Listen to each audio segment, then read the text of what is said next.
Nous y voilà, donc sur le seuil, c'est-à-dire ce passage entre cette période de confinement vers cette autre période où on est invité à être déconfiné.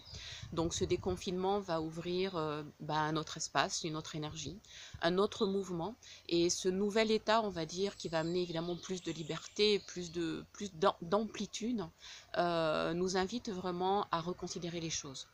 Donc il faut le saisir, à mon avis, comme une opportunité pour revenir à cet état de liberté qui est en fait le besoin de tout être humain, mais qui est plus que ça, qui est en fait vraiment sa nature. En fait, c'est ta nature.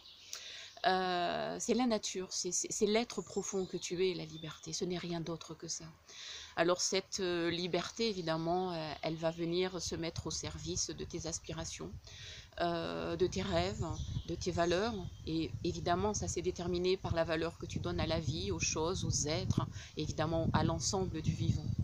Mais c'est aussi déterminé par des choses selon comment, dans, on va dire, le passé, pour pas dire ton histoire, tu as cru aux choses que tu t'es racontées ou qu'on t'a racontées. Alors je t'invite à mettre, moi, cette liberté au centre de ta vie comme si c'était un point central. Et de considérer que, par exemple, d'un côté, pour continuer évidemment à prendre soin de toi, comme tu l'as fait certainement, et je l'espère pendant le confinement, à regarder ce qui a encore besoin d'être éclairé, réparé, pacifié.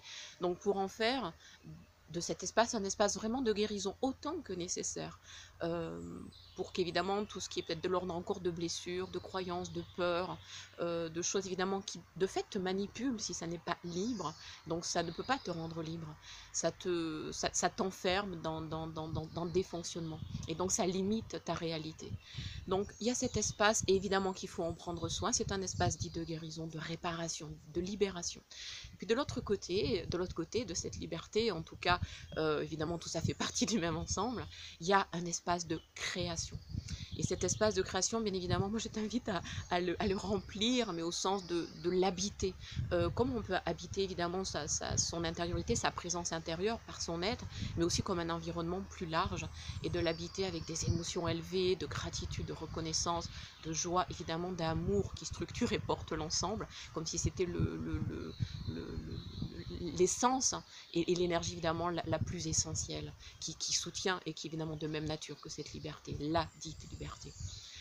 Voilà, donc ces forces de création, elles sont évidemment au service de la vie, de ta vie, du vivant, et ça implique évidemment de prendre responsabilité de tes choix, que ce soit pour prendre soin de ce qui demande à être apaisé, libéré, guéri, ou que ce soit pour mettre dans ce prendre soin, je dirais, de ton projet, de tes rêves, de tes valeurs, pour créer et être dans cet espace vraiment de création, qui est aussi un espace de concrétisation à travers tes pensées, tes paroles, évidemment tes actions. Une liberté de choix, ça implique de l'action, avec vraiment la responsabilité d'être qui tu es, et de le matérialiser, de l'exprimer, que ce soit une expression libre, évidemment. Alors je t'invite aussi à regarder ce nouveau temps comme on peut être le jour de l'an, tu sais, pour la nouvelle année. Sauf que là, c'est plus qu'une année qui s'invite à nous, c'est vraiment un grand et nouveau cycle. Donc cette liberté, moi je t'invite à la déployer comme on peut le faire sur le seuil d'un nouvel an, où on dit c'est le réveillon. Donc réveillon, c'est réveillons-nous, soyons des êtres debout, et donc réveillés, conscients, lucides, avec des qualités d'engagement, de constance, de désir, de rêve, parce que dans réveillon, il y a réveiller, éveiller, évolution, il y a transformation, il y a révélation, et donc il y a aussi le rêve. Voilà, moi je t'invite à rêver ta vie, à l'imaginer, déjà à la sentir, à revenir dans les sensations, les sentiments élevés, pour que vraiment ce rêve devienne réalité, qui s'ordonne, c'est-à-dire qui prenne ordre, que ton âme vraiment soit portée par la conscience, avec tout ton volume de connaissances, tous les acquis, et tout ce que tu as encore sûrement, et j'espère encore envie d'apprendre, se déploie avec une force, voilà, celle de l'esprit qui va t'élever, t'éveiller, et à travers le rêve, et pour qu'il y ait un endroit, parce que le rêve et la réalité sont aussi de même nature, dans une liberté absolue qui est celle de ton être. Donc bienvenue à ta vie, en fait, à ce nouveau cycle.